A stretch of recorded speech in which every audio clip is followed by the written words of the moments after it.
This is the day the Lord has made. Let us rejoice and be glad in it. Hello and welcome to this edition of Destined for Victory. I'm your speaker and host, Pastor Paul Shepherd, and I'm glad you've joined me because I believe you're going to receive fresh insight into God's Word.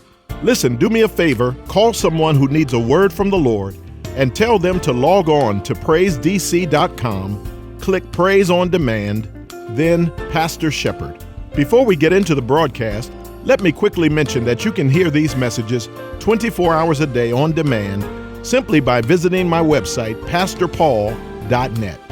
On the website, you'll also find a number of resources that are sure to be a blessing to you or to someone you know. Better yet, why not download our free app? Just go to the App Store on your smart device and search Destined for Victory or pastorpaul.net. I'll share more at the conclusion of the broadcast, but right now let's get into this message entitled, Respecting the Law of the Harvest. Listen and be blessed. We had chores lists. Back in the day, they would put it up on the refrigerator. Come on, some of y'all, up on the refrigerator. You knew what you were supposed to do. And you didn't expect allowance if you hadn't done your chores. You didn't go and ask for it and say, well, as soon as you get that done, we'll talk about it. That's why we were up Saturday morning, because we want to go out and do something that's going to cost money. Go to a ball game is going to cost money, and we need the allowance to add to what we have to go to the game. But we hadn't got the chores done. And so Saturday morning, there I am in the living room. I can picture it now. Walnut Lane, Philadelphia. Because my father had a big old house, all these rooms.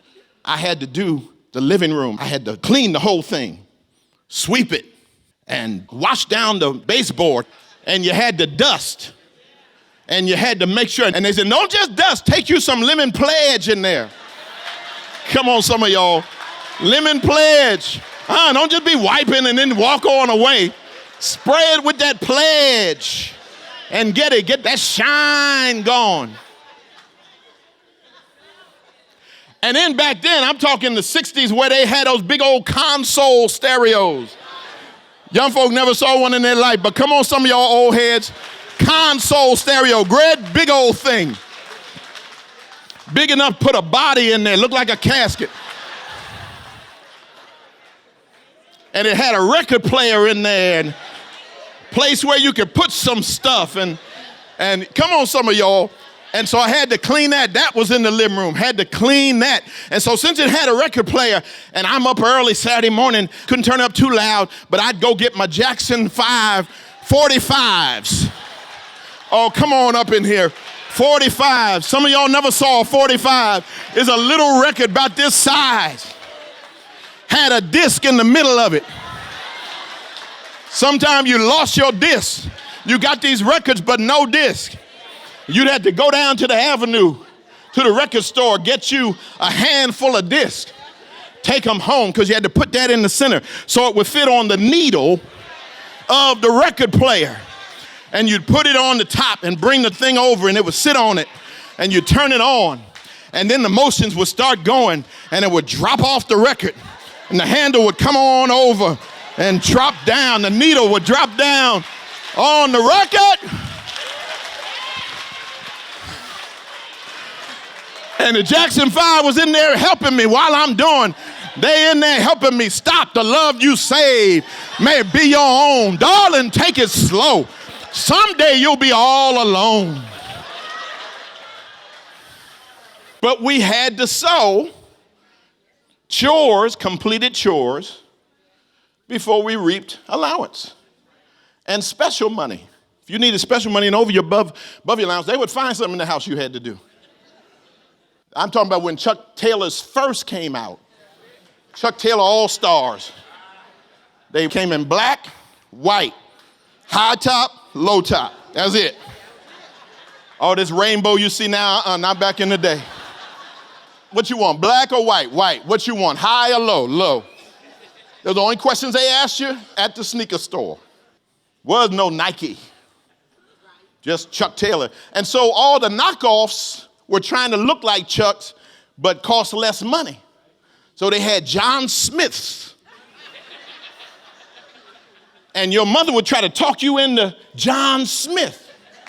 I said, you don't understand, I can't go to school with John Smith. They will beat me up if I show up with fake Chuck Taylors. She said, all right, well, since that costs $3, $4 more than the John Smith, you're going to have to work that off. Put you to work. Reap if you sow. It's a spiritual principle. You got to sow into your spirituality before you can reap. It's a natural principle. It's a financial principle.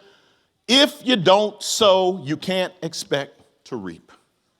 Please understand that. It's true all of your life. Doesn't have an age limit on it. You got to sow. You want healthy relationships, you have to sow into them. You want a best friend, be a best friend. You got to sow. You got to call them. Hey, thinking about you, what's going on? You got to sow the seeds that'll get you the harvest you want. You reap if you sow. Number 2, you reap what you sow. You reap what you sow. Meaning, if I sow one seed of one type of vegetable, I am not going to reap a different type of vegetable. I know by what I'm going to reap by what I sowed. I'm not going to sow the peas and expect corn. You reap what you sow. That's in God's law. Same is true in our lives. Here's how Jesus put it in Luke 16, beginning at verse 10. Whoever can be trusted with very little can also be trusted with much. Whoever is dishonest with very little will also be dishonest with much. So if you have not been trustworthy in handling worldly wealth, who will trust you with true riches? And if you have not been trustworthy with someone else's property, who will give you property of your own? Those kinds of remarks are based on the part of the principle that says you reap what you sow. And so here's what Jesus is saying. He's saying, I can predict what's coming in your future by your current patterns. Because your current actions, your current attitude, your current decisions are sowing a harvest that you will reap. So he says, if you can't be trusted and you don't have much, if you ever got your hands on more, we can know you won't be trustworthy with it. That's the principle. Jesus said it. You can't argue with him. He said, today is indicative of tomorrow. A lot of people want to believe that they can do wrong and reap right. A lot of people want to believe that they can sow just barely enough and then reap the harvest of somebody who did more than enough. You can't go to school and cram before every exam and graduate at the top of the class. Not going to happen because you didn't sow that. If you want to be an A student, you have to sow toward an A. You have to give more time when everybody else is going to party. You say, no, I got to study. It's a decision you make, young people, when you're in college.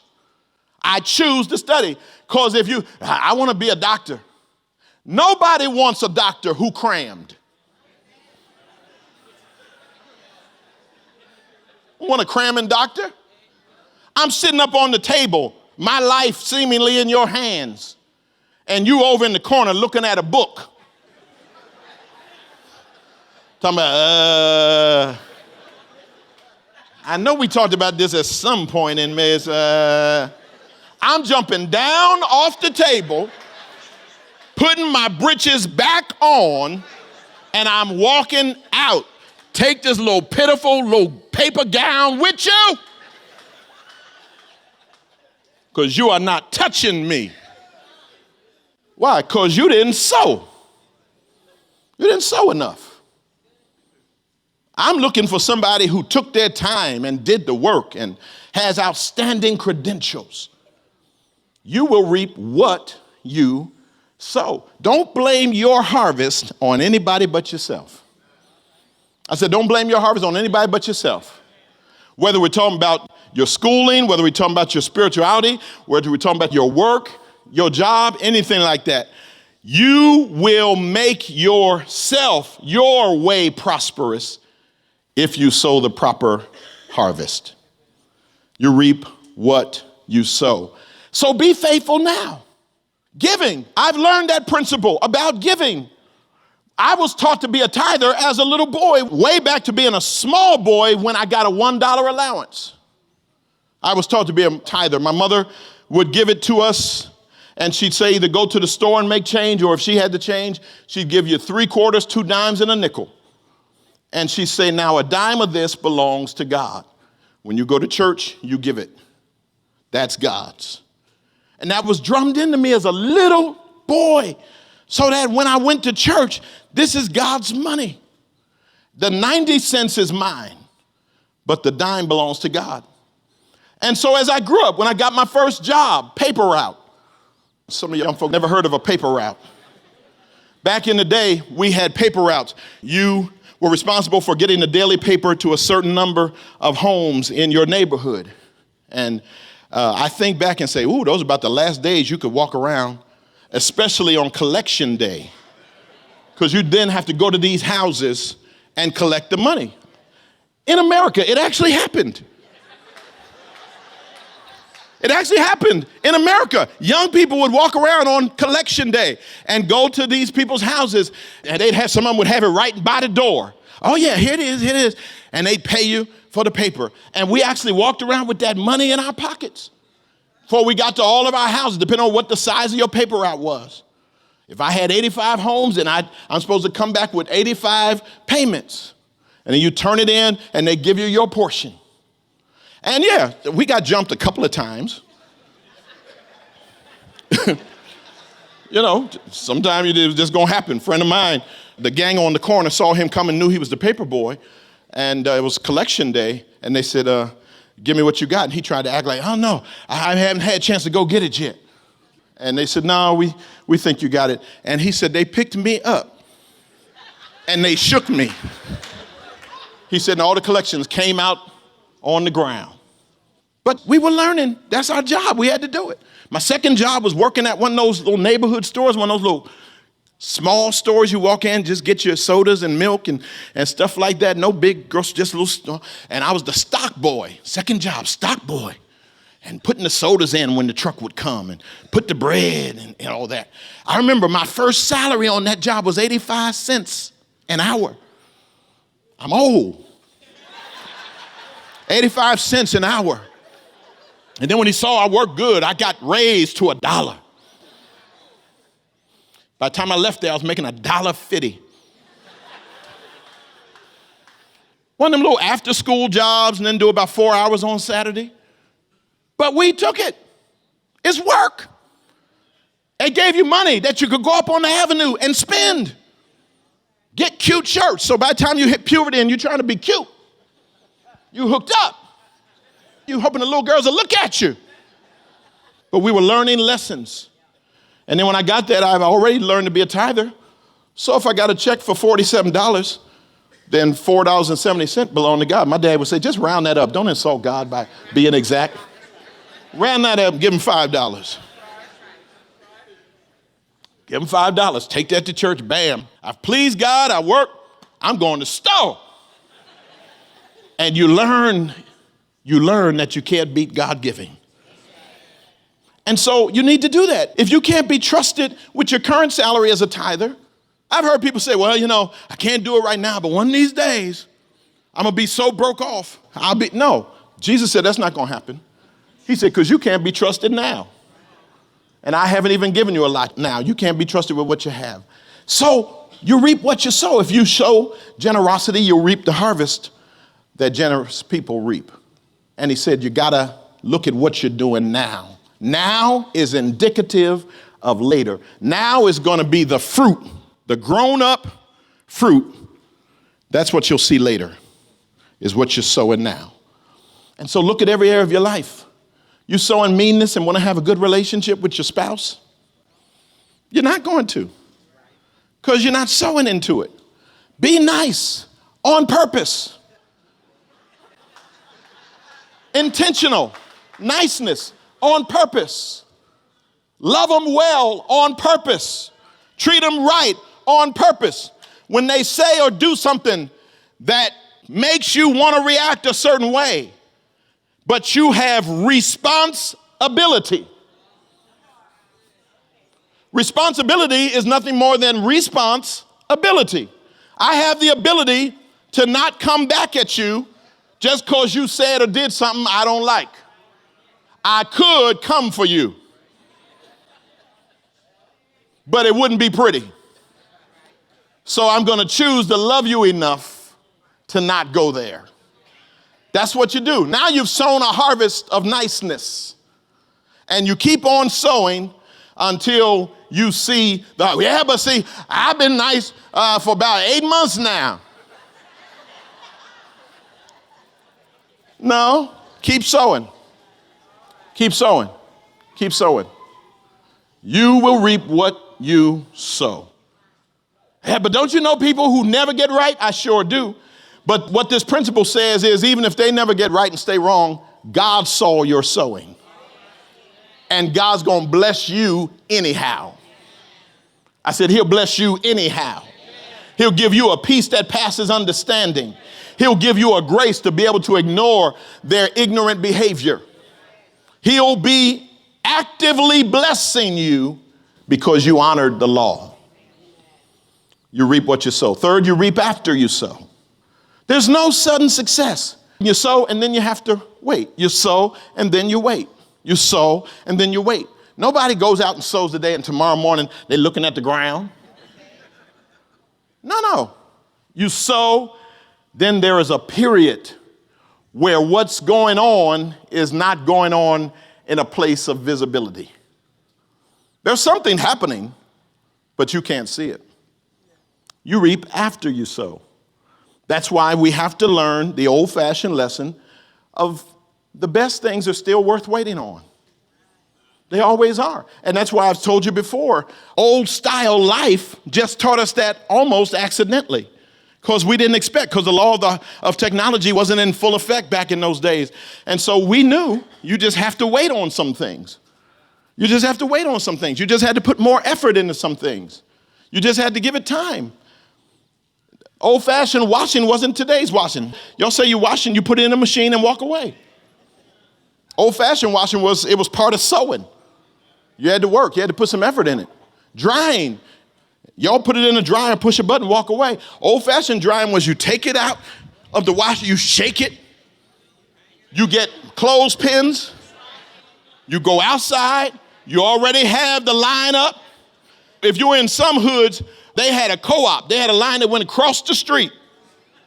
And you could pull your side, and your neighbor could pull, and the clothes was hanging. You go down some streets, and the clothes is hanging all out there like banners. And you had to let the wind blow on them. Back in the day, we took pictures. We didn't expect to see anything anytime soon.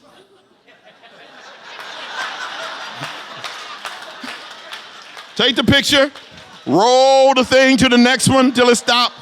Take the picture, roll it. And then you had to take the whole roll, whether you got the shot you want or not. You had to finish out the roll, so you just shoot any old thing. Just bam, bam, bam.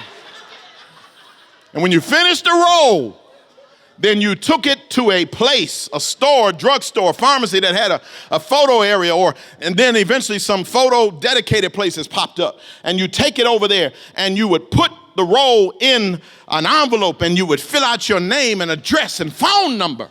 Seal the envelope, drop it off, and you waited.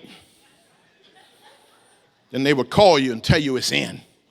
You go, pay for it, get it. Then you get to reap. And then when Polaroid came out, we thought we were into something.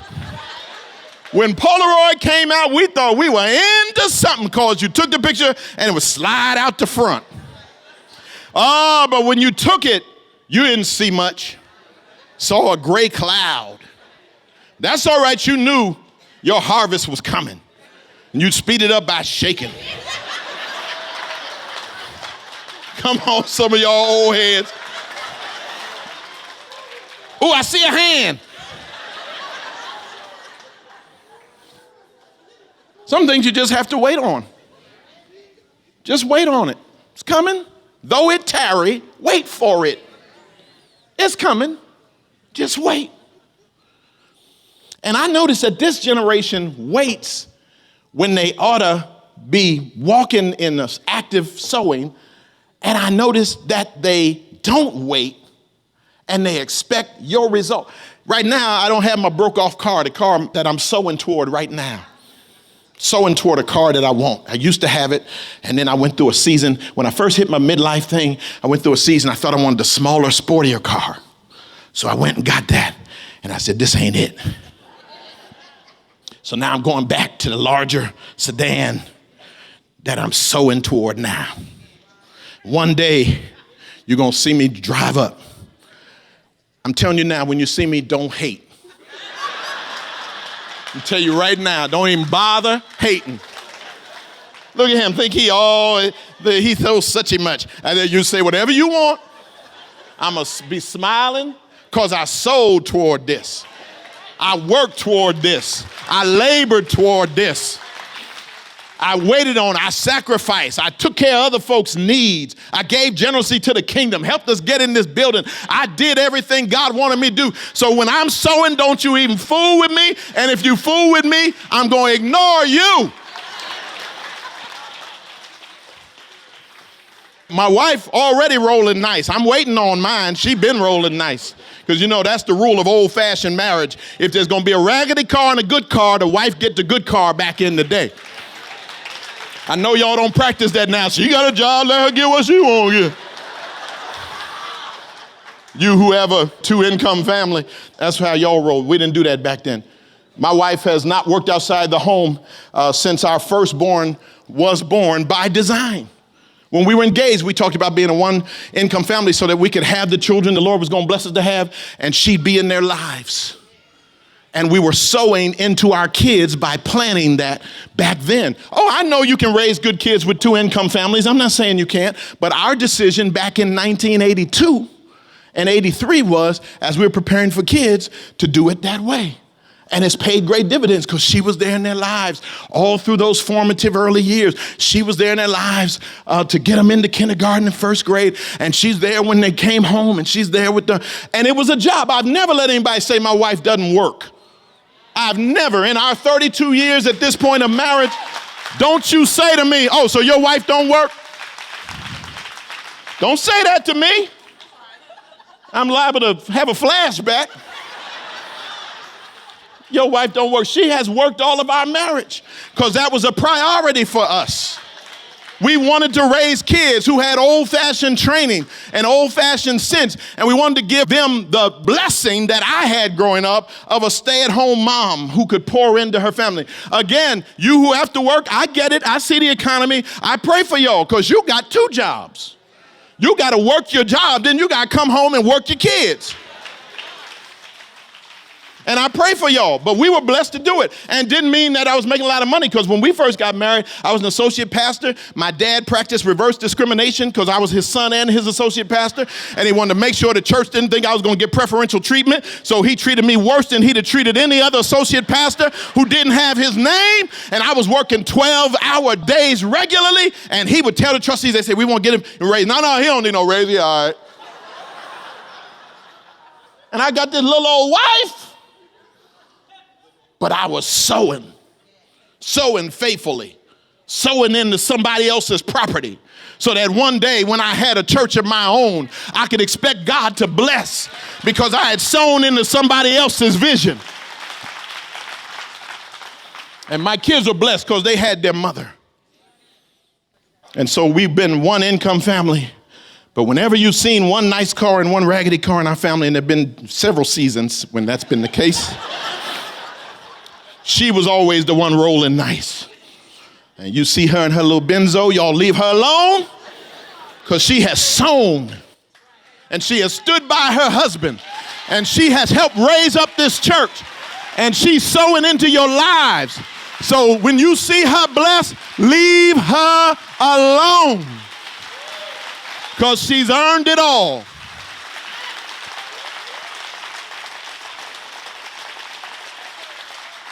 And that's what we have to learn to do. We have to learn to sow. So you're going to get the harvest, but just keep sowing. Just keep sowing. And finally, you reap more than you sow. That's the good thing about it. God will give you a bumper crop. You sow, you did good sowing, but you didn't expect all this. That's where some of y'all are. you're going to be surprised by how much God's going to give you a return on your investment of faithfulness, a return on your investment of prayer, a return on your investment of staying in that marriage when you could have walked away. He's going to give you a bumper crop, a return on your decision to do it God's way rather than your way. And you'll experience a bumper crop, some 30, some 60, some 100-fold. God will bless you in tremendous ways.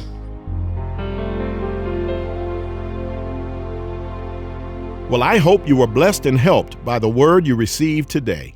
Now, this message is entitled, Respecting the Law of the Harvest. You can hear this message as well as our weekday broadcast 24 hours a day online at pastorpaul.net.